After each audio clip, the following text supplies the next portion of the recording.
Hello বন্ধুরা, মিলন হবে কতদিনের সিরিয়ালে আগামী পর্বে আমরা দেখতে পাবো যে এবার ছদ্মবেশী ময়নাকে হাতে নাতে ধরল গোরা ও এলা।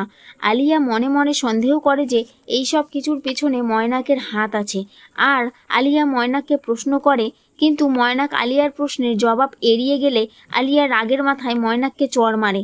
তারপর ময়নাক সেখান থেকে বেরিয়ে যায় এবং আলিয়াও ময়নাককে ফলো করতে করতে যায় এবং ময়নাক সেটা বুঝতে পারে এবং আলিয়াকে আটকানোর জন্য গুন্ডা পাঠিয়ে আটকে দেয়।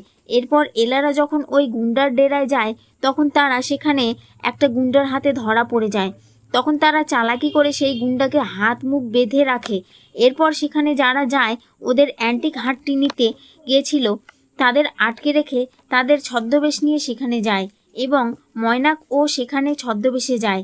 এরপর ময়নাকের গলা শুনে সন্দেহ হয় এলার এবং তারা বুঝতে পারে যে এটা ময়নাকের গলা। তাহলে বন্ধুরা, গোরা ও এলা কি পারবে হারটি ফিরিয়ে নিয়ে এসে ময়নাককে সবার সামনে পর্দাফাশ করতে? জানতে হলে আমার চ্যানেলটিকে অবশ্যই সাবস্ক্রাইব করুন।